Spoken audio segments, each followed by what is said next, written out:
غزوہ خیبر میں حضور صلی اللہ علیہ وسلم نے اعلان فرمایا کہ کل میں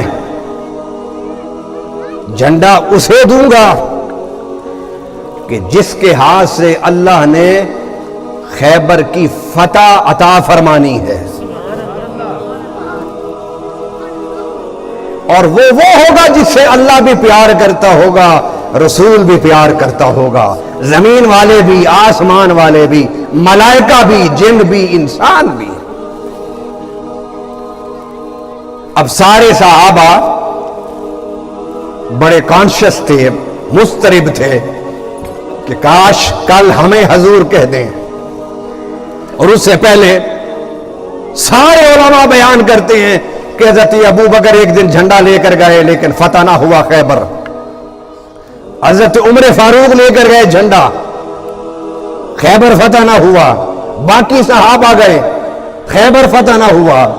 بالآخر حضور نے اعلان فرمایا کل میں اسے جھنڈا دوں گا کہ جس کے ہاتھ پر اللہ نے فتح عطا فرمانی ہے۔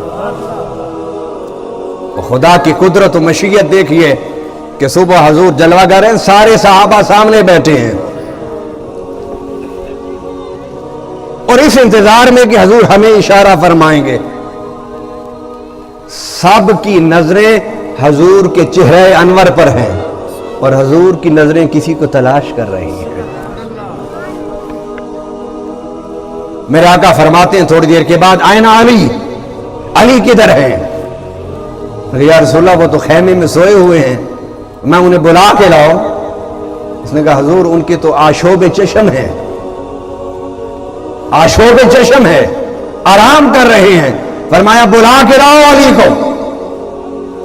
علی آ گئے، حضور نے فرمایا کدھر تھے علی؟ عرض کی حضور آشوب چشم کی وجہ سے خیمے میں لیٹا ہوا تھا، سویا ہوا تھا۔ حضور نے قریب بلایا اور اپنا لعاب لگایا علی کی آنکھوں پر، فرمایا علی آنکھ بند کر کے کھول۔ مولا فرماتے ہیں کہ میں نے آنکھ بند کر کے کھولی تو بیماری ختم ہو چکی تھی۔ قربان جاؤں علی تیرے مقدر پر کہ جب تو پیدا ہوا تو تجھے گھٹی حضور کے لعاب کی، جب تیری آنکھوں میں آشوب ہوا تو علاج حضور کے لعاب سے۔ صحابہ کرام میں آپ کمزور تھے، نحیف تھے، زیادہ فربا نہیں تھا آپ کا جسم۔ میرے آقا نے فرمایا علی تیاری کرو، میں تمہیں آج خیبر کی فتح کے لیے جھنڈا دینا چاہتا ہوں۔ مولا علی نے جھنڈا اٹھایا اور جا کر خیبر کے سامنے للکارا آپ نے۔ سب سے بڑا اسلام کا دشمن عامر ابن ود، ابن عبد ود، وہ سامنے آیا۔ مولا علی کرم اللہ تعالی وجہ الکریم نے فرمایا کہ پہلے تو وار کر لے مجھ پر۔ اس نے وار کیا مولا علی پر، مولا علی نے اس کے وار کو روکا اور اس انداز سے روکا کہ اس کی تلوار فضا میں اچھلتے ہوئی دور جا گری۔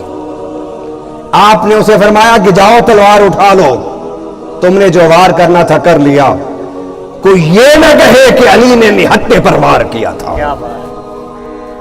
اس نے تلوار اٹھائی، فرمایا اب تیار ہو جاؤ، اب ضرب حیدر کے لیے تیار ہو جاؤ۔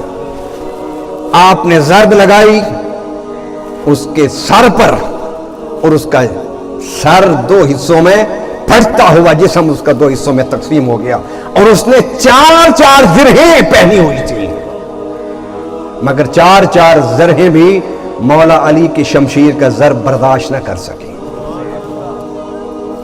سر پھٹ گیا اس کا، جسم 2 لخت ہو گیا۔ خیموں سے اللہ اکبر کی صدا بلند ہوئی۔ کیا صدا بلند ہوئی؟ اللہ اکبر۔ مولا علی کی فتح کا اعلان ہوا۔ اب مولا علی کرم اللہ تعالی وجہ الکریم اس وقت جس مقام معرفت پر جلوہ گر تھے، آپ نے تلوار پھینکی، خیبر کے دروازے کو اٹھایا اور دونوں ہاتھوں سے جھٹکا دے کے اٹھا کے ایک طرف پھینک دیا، تاکہ صحابہ بعد میں مجاہدین آرام سے خیبر کے قلعہ میں داخل ہو سکے. اب یہاں پر رکیے. یہ تو سارے بتاتے ہیں کہ خیبر کا دروازہ مولا علی نے اکھیڑ کے پھینک دیا تھا اور کچھ اس کا حصہ راستے کے اوپر تھا, کنارہ. اب 2-4 صحابہ نے مل کے اس کو ہٹانے کی کوشش کی تو خیبر کا دروازہ نہ ہٹا. ہماری کتابوں میں ہے کہ 70 کے قریب صحابہ نے زور لگایا, پھر بھی وہ دروازہ نہ ہٹا. تو میں کیوں نہ قربان جاؤں مولا علی تیری قوت و عظمت پر کہ تو اکیلے نے خیبر کے دروازے کو اکھیڑ کے پھینک دیا. اب یہ طاقت مولا علی کو میں نے اور آپ نے تھوڑی دی ہے, بلا یہ تو اللہ نے دی ہے, اس کے رسول نے دی ہے. اور اگر 70 صحابہ نہیں اٹھا سکے تو اس میں میرا یا آپ کا تو کوئی قصور نہیں. یہ تو رب کی عطا ہے کہ رب اس موقع پر اپنے پیارے حبیب کے پیارے علی کی عظمت کو اجاگر کرنا چاہتا ہے.